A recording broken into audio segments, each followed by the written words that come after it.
बंधुगण नमस्कार। गत 27 तारिख में केजरीवाल को विषय रे जो राय आसिला ताहा सारा देश में चहल पकई दीछि। दिल्ली राउज एवेन्यू कोर्टर विचारपति जस्टिस जितेंद्र सिंह दिल्ली तथाकथित मद घोटाला को खारज करदेले बा डिस्चार्ज करदेले। सीबीआई चार्जसीट देखि कहले एथिरे विचार हेबापई किछि नाही। सीबीआई द्वारा दिया जाइतिबा 40,000 पृष्ठार चार्जसीट को तर्ण तर्ण करी विश्लेषण करी से 598 पृष्ठार ऑर्डर देइछन्ते। किंतु समस्ते टीवी रे देखिथिले केजरीवाल जेल गले। आपर अन्य नेता मनीष सिसोदिया संजय सिंह जेल गले। सेमानकु बारंबार बेल मिलु नथला। सेतेबेले जातीय और आंचलिक टेलीविजन मीडिया रे यही खबर दिन राति हजार हजार घंटा चर्चा हला एवं प्रतिटी सीबीआई लीक बा सूत्र को ब्रेकिंग न्यूज करी दैवी बाणी बोली प्रचार करागला। पूरा निराट सत। दिल्लीवासी मध्य सेमानकु भोट रे हरैले। सेमाने टीवी रे निज आखिरे जहाँ देखिले और सेमानकर जहाँ नैरेटिव चलला ताकू ही सेमाने विश्वास कले। आज मु केजरीवाल और आउ 22 जन कहीं कोर्ट राय द्वारा निर्दोष साब्यस्त हेले से विषय रे कहबी। क्यों आधार रे दिल्ली राउज एवेन्यू कोर्टर स्पेशल जज Jitendra Singh CBI Delhi excise policy मामला रे अरविंद केजरीवाल मनीष सिसोदिया बीआरएस रे के कविता आप विजय नायर और अन्य समस्त 23 जन विषय रे थिबा केस को गत 27 फेब्रुआरी खारज कर देइछन्ती से विषय रे कहबी। सीबीआई केस सिना सरीगला। ईडी केस कौन हला से विषय रे गत 2-3 वर्ष धरी टीवी मीडिया रे जेभली भावे केजरीवाल को बदनाम करा जाइतला, जेभली भावे भ्रष्टाचार विरोध को मुख्य प्रसंग करी दल गढ़ी 10 वर्ष धरी दिल्ली रे शासन करिथिबा आम आदमी पार्टी को भ्रष्टाचारी बोली चित्रण करागला। जेपरी भावे गोटे सिटिंग मुख्यमंत्री अरविंद केजरीवाल को 6 मास धरी जेल रे भर्ती करी रखागला। उपमुख्यमंत्री मनीष सिसोदिया को 2 वर्ष काल जेल रे भर्ती करागला। जेपरी भावे सांसद संजय सिंह को जेल रे रखागला ता आपण माने समस्त देखिछन्ती। जेल भितरे अरविंद केजरीवाल को इन्सुलिन सप्लाई मध्य बंद कर दिया जाइतला। मनीष सिसोदिया जेल रे थिबा बेले ताकर पत्नी दुरारोग्य रोग रे पीड़ित थिले। जेतेबेले अरविंद केजरीवाल कोर्ट को आसुतले सेतेबेले टीवी रे ताकू राउंड राउंड नालीगार मध्य रे चिन्हित करी गोटे आतंकवादी रूपे देखा जाउतला। तल court high court supreme court पुणी थरे तल court high court supreme court एमिति बारंबार अदालत को द्वार को जिबा परे शेष रे सुप्रीम कोर्ट रु सेमानकु बेल मिलितला। सबु बेले दिल्ली ठारू भुवनेश्वर पर्यंत टीवी रे सेमानकर मीडिया ट्रायल चलतिला। आंकर माने कहउतले अरविंद केजरीवाल जदि निर्दोष और आप नेता माने जदि निर्दोष तेबे कोर्ट सेमानकु काहे बेल दउनी। तार उत्तर मु देबी। ईडी 8 थर डाकी दिले भी केजरीवाल जाउ नाहंती काहेकि। किछि दिन पूर्वे कोर्ट एक राय प्रकाश करी कहिसंती ईडी रो समन भूल थिला और केजरीवाल समन पाई न जिबारे किछि भूल करी नाहंती। ताहाकु टीवी मीडिया देखुनी सेतेबेले बदनाम करदेला। ईडी संवैधानिक संस्था आप वाला कहीं जाऊ नाहंती डरिकी जाऊ नाहंती कि आप नेता मानक घरे सेमानक गाँ रे ओ एई केस आउ तदंत सहित जोड़ी होइथिबा अनेकंक घरे सीबीआई और ईडी द्वारा शह शह रेड मरा जाइतला। कुहागला केजरीवाल 1000 कोटी टंकार दुर्नीति करिसंती। केतेबेले कुहागला 100 कोटी टंका नैचंती। कुहागला टंका नहीं आम आदमी पार्टी गोवा निर्वाचन में खर्च कर देइछि। बदनाम रो बोझ तले चापी हेइतिबा केजरीवाल और आम आदमी पार्टी शेष में दिल्ली विधानसभा निर्वाचन हारिगले। चार्जसीट सप्लीमेंटारी चार्जसीट और समस्त प्रोसिक्यूशन मटेरियल 2-3 मास काल जत्नपूर्वक जांच करबा परे एबे कोर्ट 598 पृष्ठार गोटे आदेश देइछन्ती। एठार लक्ष्य करंतु कोर्ट काहाकू दोषमुक्त करी नाहंती। कोर्ट कहिसंती किछि दोष ही घटी नाही, किछि घोटाला ही हेई नाही। जदि किसी घोटाला ही होई नहीं और दोष ही होई नहीं कोर्ट क्या दोषी कि निर्दोष बोली केमिति कही था कोर्ट सीबीआई को कहले तुम हजार हजार पृष्ठार जो चार्जसीट आनिक देखौच से दुर्नीति कौन हो बुझाओ ताहले जाई केस आरंभ हम और शुणाणी आरंभ हम तापर जाई देखा से माने दोषी कि नुहे किंतु 2 मास काल 40,000 पृष्ठार चार्जसीट पढ़ा पर देखागला मद दुर्नीति बोली सेमिति किछि हेई नाही कोर्ट सीबीआई रो चार्जसीट को डिस्चार्ज करदेले बा खारज करदेले सीबीआई रो जो इन्वेस्टिगेटिंग ऑफिसर तार इन्वेस्टिगेशन करुला ता विरुद्ध रे डिपार्टमेंटाल इनक्वारी आरंभ करबा पई कोर्ट आदेश दैछन्ति किछि वर्ष धरी दुर्नीति हेछि बोली सुनी आसीथिबा लोक माने ए खबर रे स्तब्ध होइछन्ति से माने भाबुछन्ति केमिति एपरि हला तेबे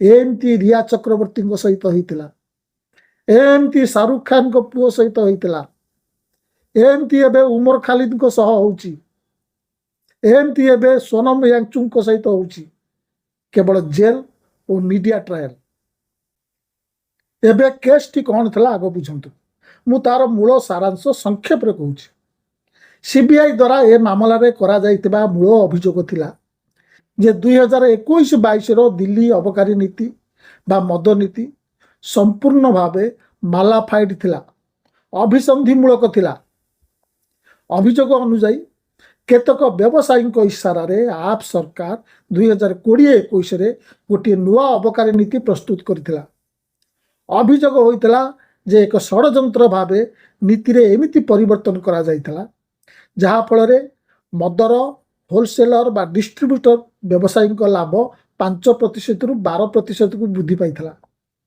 कुआगला जे यही वर्धित प्रतिशत रु मिलवा को जाउथिबा लाभ से माने आम आदमी पार्टी को अग्रिम किकबैक बा लांच आकार रे देइथिले यह थिला अभियोग ओ एथि पई चलतला केस एबे कोर्ट कहिसंती एक्साइज नीति रे कोनोसी बड़ चक्रांत किबा खराब मतलब नथिला यही नीति साधारण सरकारी काम भली अनेक लोकंक सह आलोचना करी तैयारी हेतला जज तक आदेश रे कहिसंती नियम अनुसार सरकार को सेतेबेले उपराज्यपाल सह सबु कथार परामर्श नेबार कोनोसी आवश्यकता नथिला तथापि रेकर्ड कहूची दिल्ली सरकार बारंबार तांकर परामर्श नेछि ओ फाइल रे उपराज्यपाल दस्तखत अछि कोर्ट कहला सीबीआई ए केस रे तत्कालीन उपराज्यपाल को कहीं भिड़ला नहीं आपण एठार जानतु केंद्र सरकार आप नेता मानू एथिरे फसाइबा पूर्व तत्कालीन उपराज्यपाल को हटाई नुआ उपराज्यपाल को नियुक्त करथिला कोर्ट कहिछि अभियोग पक्ष बा सीबीआई चक्रांतर गोटे गप तैयारी करबा को चेष्टा करिछि केवल अनुमान करिछि ठोस प्रमाण नहीं सीबीआई कहूथिबा कोनोसी मीटिंग कागज किबा कथारे दुर्नीति होइतिबार कोनोसी कारण देखा जाउ नाही सीबीआई सिसोदिया को मुख्य चक्रांतकारी मास्टरमाइंड भाव देखैतिला से एकाकी नीतिर नियम गुडी को बदलाइथिले जेमिति कि 12% लाभ बा मार्जिन लाइसेंस फी छाड़ कंपनी मान को लाभ कमे दबा इत्यादि तेबे कोर्ट रे आदेश कहूची सिसोदिया विरुद्ध रे प्रथम दृष्टि रे केस नहीं प्राइमा फेसी कोनोसी केस नहीं तांको पाखरु किछि टंका जबत होई नहीं कोनोसी लेन देन रो प्रमाण नहीं दुर्नीति उद्देश्य रे योजना होइतला बोली कोनोसी सीधा प्रमाण नहीं से निज लाभ पाई सरकारी नियम एड़ैथिले बोली सीबीआई चार्जशीट रे कोनोसी दलील नहीं कोर्ट कहला जे तांको घूस किबा कार्टेल सहित जोड़िबा पई कोनोसी स्मोकिंग गन नथिला धुआं बंधुक नथिला जो नीति बदल को पक्षपातमूलक बोली कहा जाउतिला सेगुड़िक सरकार साधारण नीति भितर थिला एथिरे कोनोसी अपराधिक भूल नथिला तदंत समय रे बहु डेरी रे एक अतिरिक्त चार्जशीट रे मुख्य चक्रांतिकारी भावे केजरीवाल को नाम दिया जाइतला से उपरु पूरा चक्रांत को चलाउथिले बिली अभियोग थिला किंतु कोर्ट कहले तांकु चक्रांत सह जोड़िबा पई कोनोसी ठोस प्रमाण नहीं सेति पई चार्जशीट रे नुआ किछि दलील नथिला କୋର୍ଟ ସ୍ପଷ୍ଟ କହିଲେ ଯେ ତାଙ୍କ ପାଖରୁ ଘୁଷ କିମ୍ବା ବଦଳରେ କିଛି ପାଇଥିବାର କୌଣସି ପ୍ରମାଣ ନାହିଁ। କୌଣସି ତଥାକଥିତ ଚକ୍ରାନ୍ତ ମିଟିଂରେ ତାଙ୍କ ଉପସ୍ଥିତି ନଥିଲା କିମ୍ବା କୌଣସି ବେଆଇନ ଯୋଜନା ବିଷୟରେ ତାଙ୍କୁ ଜଣାଥିବାର କୌଣସି ଦଲିଲ ନାହିଁ। ସିବିଆଇ ଚାର୍ଜସିଟ୍ ଦେଖି ଜଜ୍ କହିଲେ ଚାର୍ଜସିଟ୍ରେ ପରସ୍ପର ବିରୋଧାଭାସ କଥା ବହୁତ ରହିଛି। ଅନେକଟି ମୂଳ ବିନ୍ଦୁରେ ସିବିଆଇ ବିଭିନ୍ନ ଜାଗାରେ ଅଲଗା ଅଲଗା କଥା କହିଛି। ଅନେକ ଅସଙ୍ଗତି ରହିଛି। ସେସବୁ ଭିତରେ କୌଣସି ତାଳମେଳ ନାହିଁ। ଯେମିତିକି କେତେ ତାରିଖରେ ମିଟିଂ ହେଇଥିଲା, ସେଥିରେ ଅଭିଯୁକ୍ତର କ'ଣ ଭୂମିକା ଥିଲା, କେତେ ଟଙ୍କାର ଘୁଷ ଦିଆଯାଇଥିଲା ଏବଂ ଏପରିକି ସେଥିରେ କିଏ ଫାଇଦା ପାଇଥିଲା, ଏ ବିଷୟରେ ସିବିଆଇ ବିଭିନ୍ନ ଜାଗାରେ ବିଭିନ୍ନ ପ୍ରକାର କଥା କହିଛି। ଜଜ୍ କହିଲେ ଏହି ଅସଙ୍ଗତି ଗୁଡ଼ିକ ସିବିଆଇ କହୁଥିବା ଷଡ଼ଯନ୍ତ୍ର ଅଭିଯୋଗର ଚେର ଉପାଡ଼ି ଦେଇଛି, ଷ୍ଟ୍ରାଇକିଂ ଆଟ୍ ଇଟ୍ସ ରୁଟ୍, ଯାହାଫଳରେ ସମ୍ପୂର୍ଣ୍ଣ କେସ୍ଟି କୋଲାପ୍ସ କରିଯାଉଛି। ଚାର୍ଜସିଟ୍ରେ ଅନେକ ତ୍ରୁଟି, ବିରୋଧାଭାସ ଏବଂ ପ୍ରମାଣବିହୀନ ବୟାନ ରହିଥିବା କଥା କୋର୍ଟ କହିଛନ୍ତି, ଯାହା ଏହାକୁ ପ୍ରାଥମିକ ସ୍ତରରେ ଅବିଶ୍ୱସନୀୟ କରିଦେଉଛି।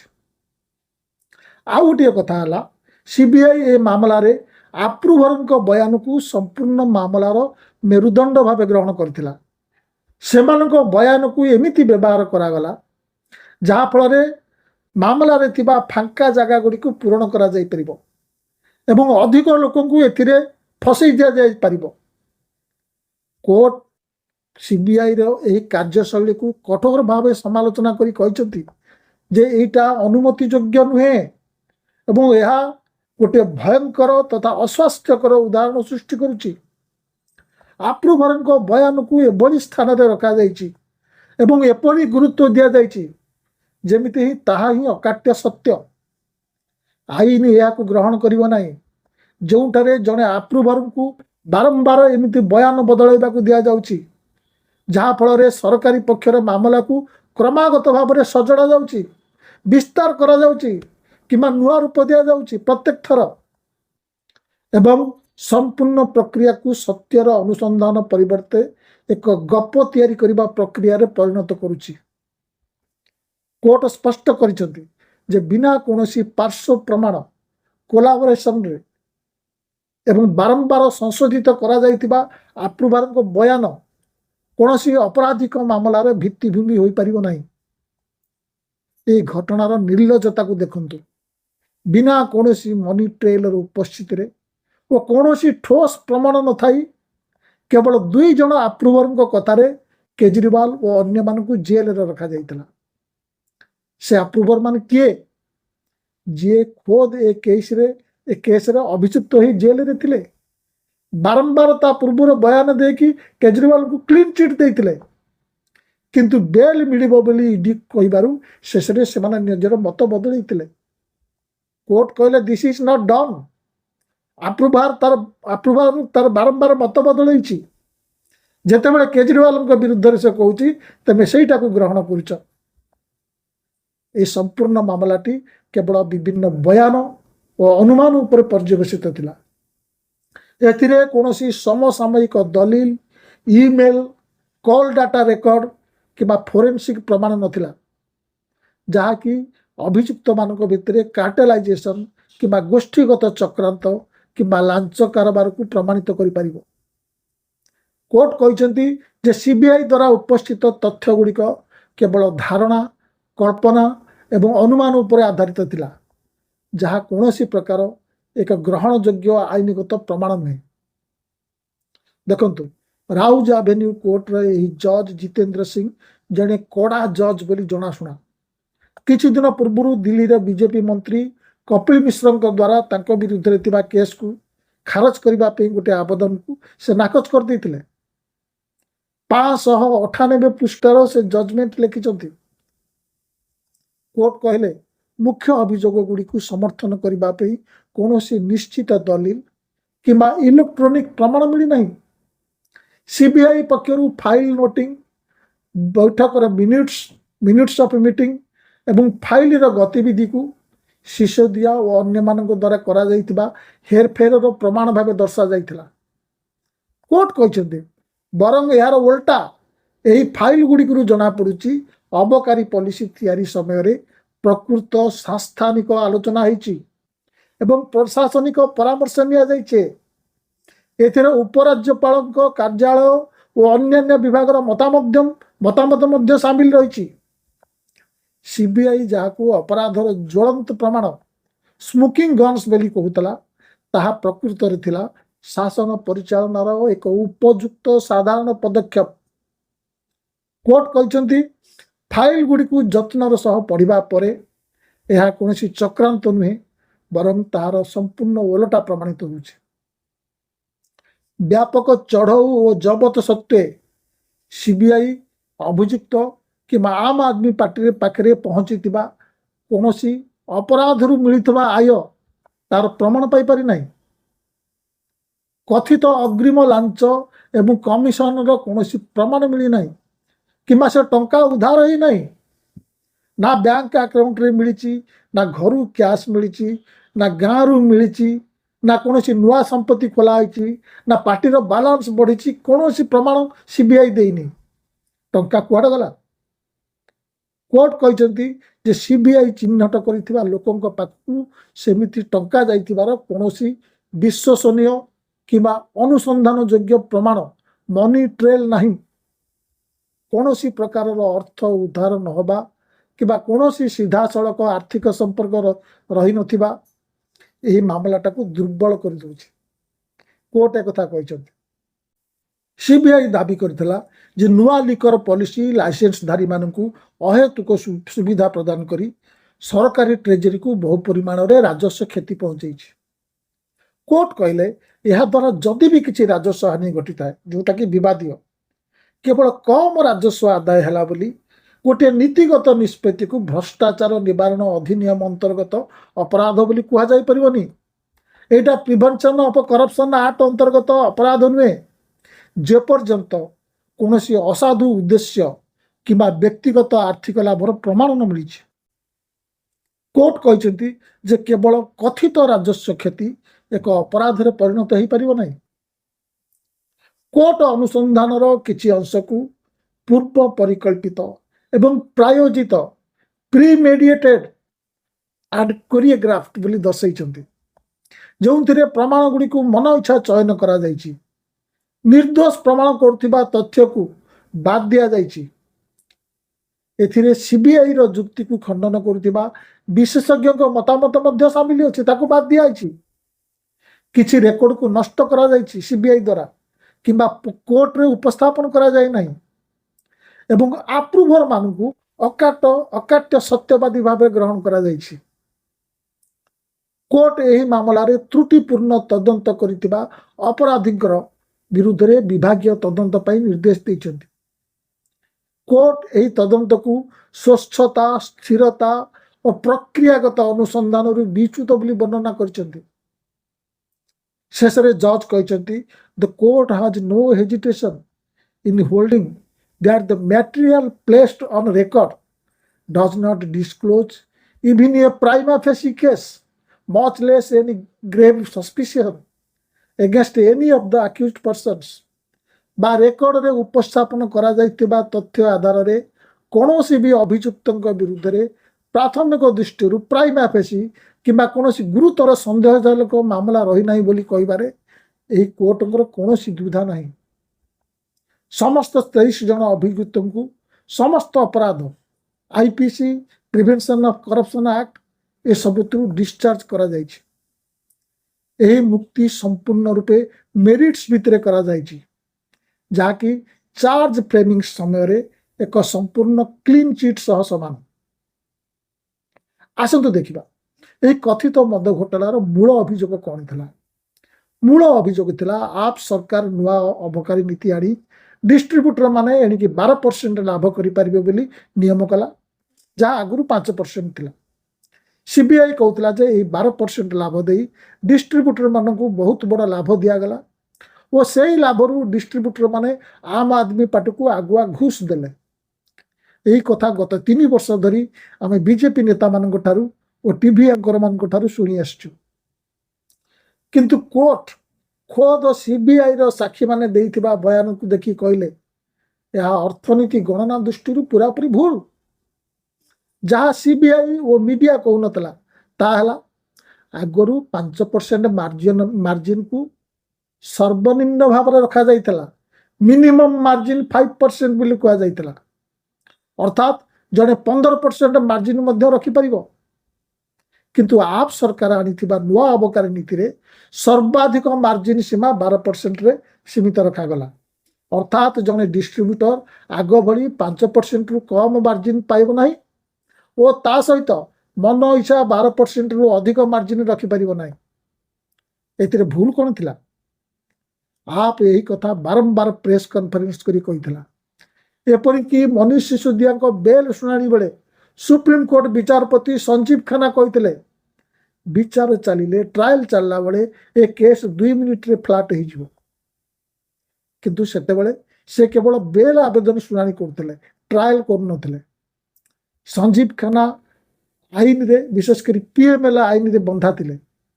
जेहेतु प्रति थर बेल शुणाणी बेले ईडी कहूला आम पाखक आहरी सूचना आसबार अच्छी, तेणु से एथिरे आनुमानिक क्षति होती कही बेल दे नथिले। एबे राउज एवेन्यू कोर्ट कहला जे सरकार यही 12% कौन घूस कर नथला, यह एक साधारण नियम थिला और वास्तव में डिस्ट्रीब्यूटर माने कष्ट चलुले। मन करंतु जड़े डिस्ट्रीब्यूटर जी कि लिकर मैन्युफैक्चरिंग कंपनी रो लिकर आनिकी दुकान रे बिक्री करे, ताकू सरकार 12% मार्जिन देइतला। एई टंका तार लाभ नुहे, एटा तार खर्च कभर करबा पे दिया जाउतिबा टंका। डिस्ट्रीब्यूटर यही काम रे बहुत खर्च हुए, गोडाउन भड़ा, ट्रक रे लिकर नेबा पे खर्च, सुरक्षा गार्ड कर्मचारी को दरमा, बिजुली बिल, लाइसेंस रिन्यूअल, इन्शुरांस ए सब बहुत खर्च होता। आपण पचारि पारती जदि 12% रे क्षति होउछ बोली आपण कहउछंती, तबे आगुरु 5% रे डिस्ट्रीब्यूटर माने केमती व्यवसाय करतले? यार उत्तर होउची पुराना नीति और नुआ नीति पूरा भिन्न अछि। खर्च और व्यवस्था एक बार को बदली गला, तेणु 5% और 12% तुलना करबा ठीक नुहे। पुराना नीति रे लिकर कंपनी निजे डिस्ट्रीब्यूटर हो जाउतिले, से माने निजे गोडाउन ट्रक स्टोरेज व्यवहार करते। खर्च बहुत कम थिला कारण सब एकाठी थिला। सेते बेले लाइसेंस फी मात्र 5 लाख टंका थिला, फल से माने सहजरे चली पड़ते। नुआ अबकारी आईन रे कंपनी आ डिस्ट्रीब्यूट करि परिबो नै। ए नुआ डिस्ट्रीब्यूटर मानकू सबु खर्च निजे बहन करबा को पड़ला। लाइसेंस फी 5 कोटी टंका हला, जहा कि पुराना तुलन में 10,000% अधिक। तेणु सीबीआई रे मूल अभियोग एठारे कोलाप्स होईची, कोनोसी लाभ होइनी। तेणु कथा होची जदि 12% करिबारे सेमानकर लाभ बढ़ू नाही, सेमान घूस काहे दउथिले? पुणी केतक कहती जदि नुआ अबकारी नीति ठीक थला, तेबे आप सरकार ताको प्रत्याहार काहे करथला? शुणी शुणी शुणी मनीष बोर हो गलानी। ए प्रश्न एटा गोटे सहजिया प्रश्न। ए प्रश्न पचारिबा पे पूरा डिटेल को जीवा दरकार नहीं, परिश्रम करबा दरकार नहीं। किंतु मु कहबी एटा होची एक मूर्खामी प्रश्न। माने करंतु आप सरकार पुलिस रे गड़बड़ थिला, घोटाला थिला, से माने लुचैबा को चाहतले। सेते बेले को टीवी रे मीडिया ट्रायल चलथला। बीजेपी लोक माने दिल्ली पुलिस सहायता रे आंदोलन करी गोटिक पर गोटिए दुकान बंद कर चलथिले। पॉलिसी संबंधित सबू रेकर्ड सचिवालय रे थिला, ताकरी ऑफिसर का पाखरे, केंद्र सरकार का अंडर रे ऑफिसर। कौन पॉलिसी प्रत्याहार कले घोटाला लुचि जीवो? कागज पत्र लुचैले सिना हुए तो प्रमाण लुचि जीवो, किंतु पॉलिसी प्रत्याहार कले केमिति घोटालार प्रमाण लुचि जीवो? आप सरकार काहे केमिति कला? सत कथा हला सेते बेले दिल्ली सरकार पाखरे पॉलिसी प्रत्याहार करबा छड़ा आ कोनोसी रास्ता नथिला। बीजेपी लोके जोर जबरदस्ती करबा फल दुकान संख्या कमी जीवारु आ सेते बेलर उपराज्यपाल गोटे यू टर्न मारी नुआ पॉलिसी अनुसार म्युनिसिपालिटी अंचल रे दुकान खोलिबा को अनुमति न देबारु सरकार बाध्य होई पॉलिसी प्रत्याहार कले। आ गोटे कथा सेते बेले पचरा जाउतला जदि केजरीवाल और सिसोदिया दोषी नुहंती तेबे कोर्ट सेमान को बेल दौना काहे? शेष बेल मिला। बेल मिलला पर कहगला तुमको केवल बेल मिली, कोर्ट तुमको दोषमुक्त करनी, एबे तो केस ही खारज हो गला। एबे कहुच्छी एबे भी ऊपर कोर्ट अच्छी, तुम ऊपर विपद टली नहीं। बड़ा आश्चर्यर कथा कौन आजिकाली आईन जो मूल नीति जहाँ सारा पृथ्वी में ग्रहण करा जाए ता भारत में बदली जाइए। से मूल नीति होची जे पर्यंत जड़े दोषी प्रमाणित न होइची से पर्यंत से निर्दोष, केस चली था पछे बेल न मिलू पछे से निर्दोष। बेल न मिलबार केवल एतिकी अर्थ तदंत सरी नथिबा जोगु जनकु जेल रे अटक रखा जिबा। बरं एमाने सीबीआई को पचारिबा कथा तमे एते दिन काल की तदंत करुथिला, जन सिटिंग जज को एवं उप मुख्यमंत्री को जेल रे भर्ती कर रखिल, सीबीआई को पचार नाहंती, सीबीआई को नियंत्रण करुथिबा मोदी सरकार को पचार नाहंती। पुणी कह जाउची केजरीवाल व अन्य माने सीबीआई रु सिना मुक्ति पाइले किंतु एबे ईडी केस तो चलছে ना। आज्ञा ना, कारण सीबीआई दुर्नीतिर प्रमाण करे आउ सेही सीबीआई केस दुर्नीति आधार रे ईडी केस करे जे दुर्नीति लब्ध टंकार लंडरिंग करा जाइछि बा कला टंका को धड़ा करा जाइछि। किंतु एबे जेतेबेले सीबीआई केस रो ऑर्डर आसला जे दुर्नीति ही हेई नाही सेतेबेले ईडी केस आ कोठु आसला। निसंदेह जे आगुरु मध्य बहु पॉलिटिशियन को विरुद्ध रे दुर्नीति अभियोग होइछि, सेमान जेल जाइछंती एवं कोर्ट ऑर्डर पर दोषमुक्त होइछंती। किंतु दिल्ली अबकारी नीति केस से सबुठारु अलगा। प्रथम थर पाई गोटे राज्यर सिटिंग मुख्यमंत्री गोटे जातीय दलर सभापति को बिना विचार रे बिना प्रमाण रे 7 मास काल जेल रे रखा जाइतला। ताकू पुणी जेल नियागला ठीक इलेक्शन पूर्व। आप दलर टॉप लीडर मानकू मोट 82 मास जेल रे पूरा जाई रखा जाइतला।